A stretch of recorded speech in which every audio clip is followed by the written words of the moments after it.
Programa 39. Movimientos obreros y estudiantiles. En este programa analizarán el movimiento estudiantil de 1968 y la respuesta de las autoridades. En la década de 1960, el control del Partido Único sobre la vida política y social de México generó muestras de descontento entre algunos grupos sociales.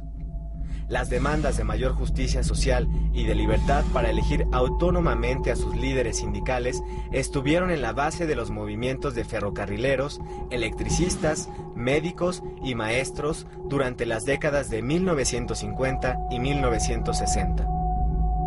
La respuesta del gobierno a estas demandas incluyó algunos intentos de negociación, pero predominó la represión para poner fin a los movimientos obreros. La represión, la persecución y el encarcelamiento de los líderes fueron la pauta en las relaciones entre el gobierno y los grupos inconformes. En 1968 tomó fuerza un movimiento protagonizado por estudiantes de 3 universidades, preparatorias e institutos de educación superior de varios estados del país. Muchos de ellos salieron a las calles a exigir el cumplimiento de sus peticiones y a expresar su inconformidad ante diversas situaciones sociales y políticas.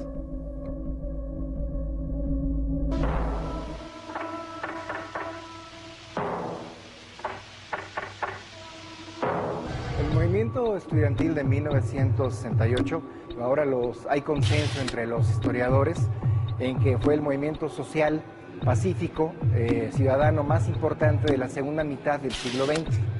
Es un movimiento que se da en un momento en el que no hay una crisis económica en México, curiosamente.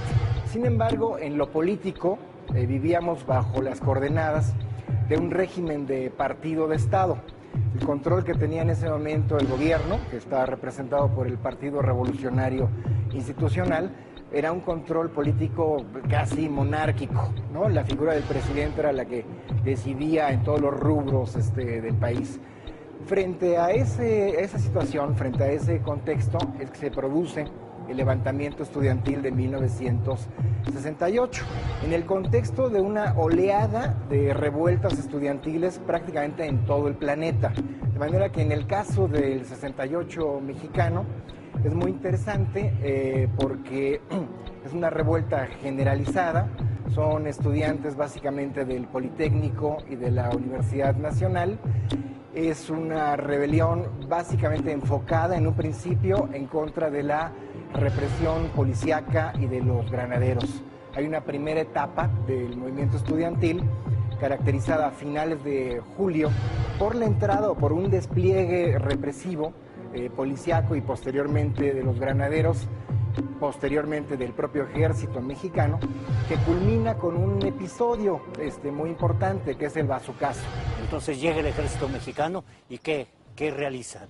Nada menos que con una bazuca rompen la hermosa puerta colonial de la escuela preparatoria número 1, y atrás están unos muchachos deteniendo esa puerta, en donde se calcula que fueron entre 8 o 10 cadáveres, 10 muertos. Esto, digamos, es lo que desencadena la respuesta inmediata del rector Barros Sierra, prácticamente al día siguiente, donde hace un discurso en donde afirma que la autonomía de la universidad ha sido violada, y esto es, digamos, el punto de partida para que las diferentes escuelas de la UNAM y del Politécnico se levanten en huelga a partir del 1 de agosto. ¿Qué era lo que exigíamos nosotros? Que se castigara a los jefes del ejército, que se castigara a los jefes policíacos, a los jefes de granaderos, que se indemnizaran a esas familias que habían perdido a sus hijos. Justicia era lo que pedíamos, no atentábamos en lo más mínimo contra la estructura del gobierno. Las demandas de los estudiantes son muy concretas, se refieren a la libertad de los presos políticos, a la supresión de algunos artículos políticos que estaban en la Constitución que habíamos heredado desde la época de la Guerra Mundial y que actuaban en contra de la disidencia política, y básicamente medidas muy específicas para denunciar la represión y los excesos de la represión policíaca. Esto aglutina rápidamente en unos días a un órgano que es muy importante, que es el Consejo Nacional de Huelga, que es el lugar donde van a darse estas reivindicaciones de los estudiantes, y tenemos ya el inicio del levantamiento estudiantil. El triunfo de la Revolución Cubana en 1959 y el posterior establecimiento del primer gobierno socialista en América Latina llevaron a numerosos políticos e intelectuales a cuestionar el carácter de la Revolución Mexicana y de los gobiernos que se decían herederos de ella. El ambiente de crítica y la movilización de los estudiantes fueron interpretados por algunos sectores del gobierno como una amenaza y buscaron acabar con él. El movimiento estudiantil se intensificó y encontró eco en algunos sindicatos obreros como los petroleros y los electricistas. Las marchas, mítines y reuniones se multiplicaron y en la mayoría de ellas hicieron acto de presencia elementos de la fuerza pública y del ejército que vigilaban de cerca las acciones de los estudiantes.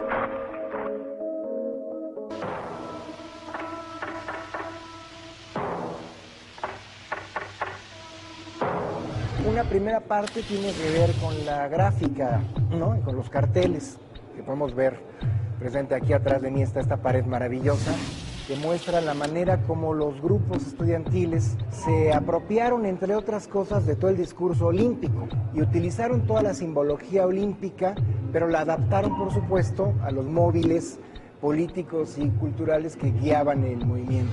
Entonces tenemos a la Paloma de la Paz atravesada por una bayoneta. Tenemos la figura de Díaz Ordaz, que se convierte en una figura gorilesca, en fin, toda la parafernalia ahí de las Olimpiadas aplicadas de una manera muy lúdica, muy creativa. Yo creo que esta es de las partes centrales del movimiento, también desde la fotografía. La parte de la cobertura fotográfica del movimiento es sumamente importante. Tenemos una serie de fotógrafos que actuaban, algunos para ciertos periódicos, otros por la vía independiente, que hicieron coberturas fotográficas que hoy podemos ver a través de Héctor García, de Rodrigo Moya, de Bordes Mangel, donde nos marcan ciertas secuencias de las marchas callejeras que hoy forman una parte muy, muy importante de lo que sería la historia del fotoperiodismo estudiantil. Entonces, la parte gráfica y fotográfica, incluso cinematográfica a partir de los documentales, yo diría que es una de las partes centrales de los capítulos culturales del movimiento estudiantil del 68. El movimiento estudiantil se da en un momento muy importante desde el punto de vista cultural, es decir, finales de la década de los 60, un momento en el que hay una gran irrupción musical, ¿sí?, a través de todo el movimiento del rock. Tenemos, por otro lado, dentro de la literatura, quizás la gran crónica del 68, la crónica fundadora, esté a cargo de Elena Poniatowska. Por supuesto, también el texto de Carlos Monsiváis, ¿no?, de Díaz de Guardar. En cuanto a la parte poética, yo creo que habría que mencionar el poema de la Plaza de Octavio Paz. Hay que recordar que Octavio Paz era embajador de México en la India y que es uno de los pocos intelectuales vinculados al gobierno que renuncia a partir de la masacre del 2 de octubre. A diferencia del resto de la clase política que se encarga como de justificar al régimen de Díaz Ordaz.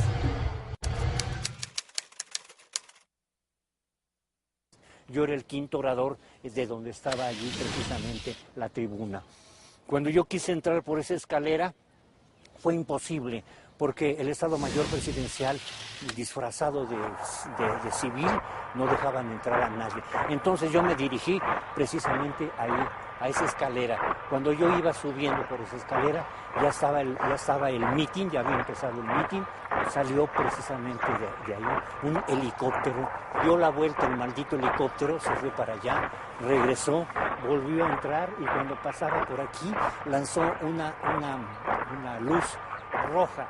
En ese momento salieron las metralletas de esa azotea, de estas ventanas también, de la azotea de la iglesia, de la azotea del edificio de Relaciones Exteriores, y por allí entró el ejército lanzando también fuego, entraba así, inclusive a bayoneta calada, venía entrando porque todo esto estaba ocupado. En ese momento empieza la balacera, se acerca un muchacho y me dice: maestro, tenga usted cuidado porque si lo ven lo matan, vámonos de aquí.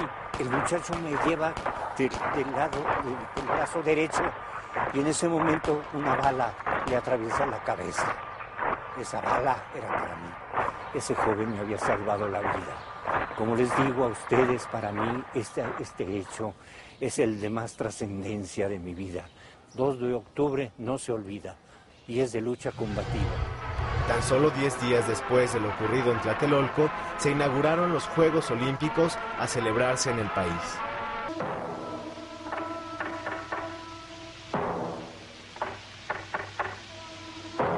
El 68 tiene una serie de repercusiones positivas, en términos de que sin duda alguna en el 68 se cuestionó por primera vez este régimen de partido de Estado que gobernaba México.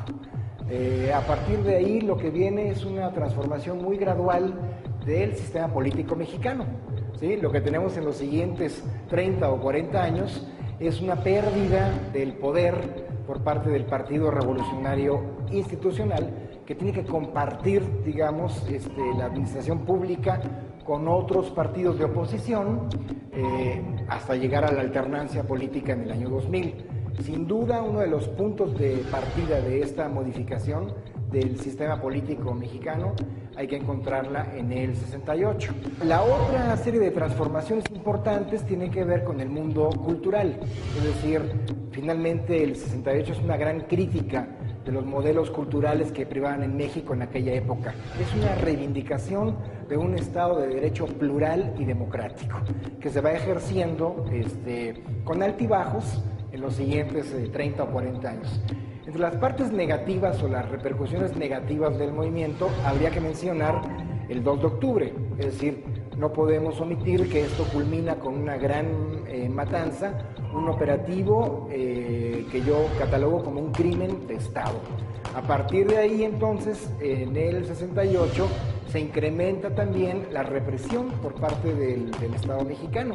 Lo que tenemos es que una parte de estos jóvenes apuestan por la lucha armada, ya sea las guerrillas rurales o sobre todo las guerrillas urbanas, que tienen un peso importante en la década de los 70, y nos asomamos a un capítulo terrible, que es el capítulo de la Guerra Sucia, donde el Estado mexicano utiliza al ejército y también desaparece a ciudadanos.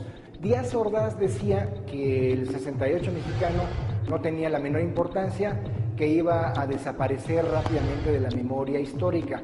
Hoy, a 40 años, podemos decir que sucedió exactamente lo contrario de lo que previó el presidente.